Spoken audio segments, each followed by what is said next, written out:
In the smoke-filled fencing halls of Heidelberg and the blood-stained trenches of World War I, a monster was forged. Wolfgang von Strucker was born into Prussian nobility, a man who believed that the weak were meant to be harvested and the strong were meant to rule. His face, carved with dueling scars that he wore as a badge of arrogance, became the face of an immortal evil. While other men fought for flags and borders, Strucker fought for the absolute subversion of the human race. He is the Supreme Hydra, the man who outlived the Third Reich to build a global empire of terror, and the architect of a nightmare that has spanned over a century.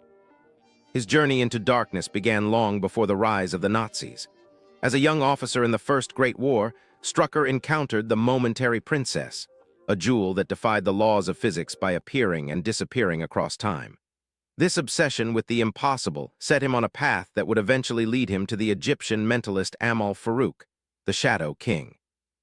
In 1936, the two conspired to topple the British monarchy and install a Nazi puppet king, a plot that was only thwarted by the combined efforts of the mutant Logan and the time-traveling members of Excalibur. It was Strucker's first taste of the superhuman resistance that would plague him for the rest of his life. When World War II erupted, Strucker was Hitler's golden boy.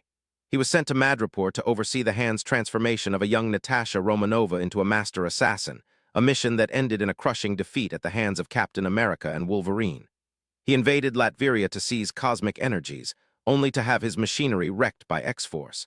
But his most enduring rivalry began when Hitler ordered him to humiliate the leader of the Howling Commandos, Nick Fury.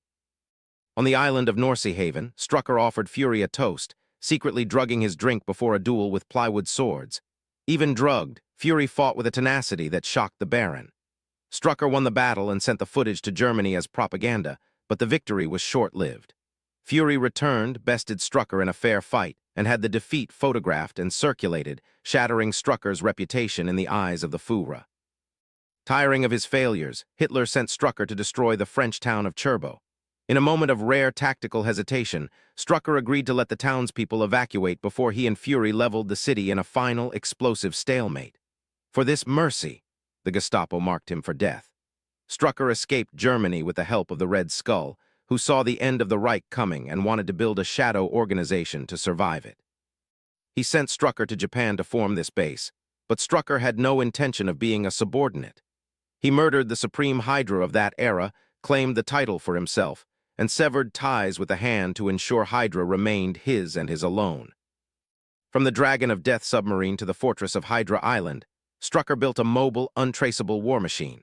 He even attempted to build the atomic bomb before the Allies, using knowledge he had stolen from a brief trip to the future via Dr. Doom's time machine.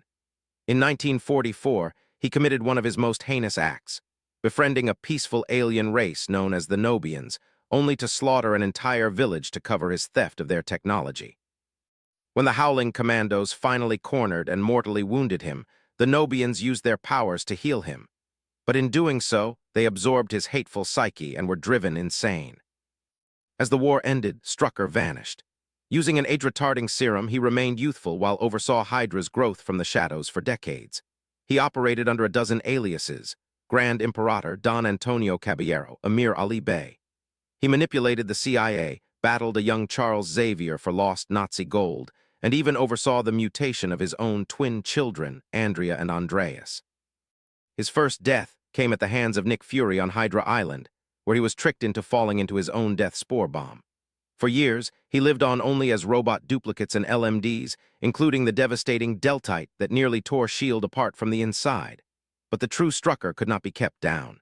The Red Skull orchestrated his resurrection, using Hydra scientists to sacrifice their lives to bond the Death Spore virus directly into Strucker's physical form. He returned as a living bioweapon. In the modern era, Strucker's cruelty reached new heights. He executed his own son, Werner, for being an unworthy successor. He orchestrated the financial ruin of the Kingpin, Wilson Fisk, and tricked S.H.I.E.L.D. into graduate agent massacres.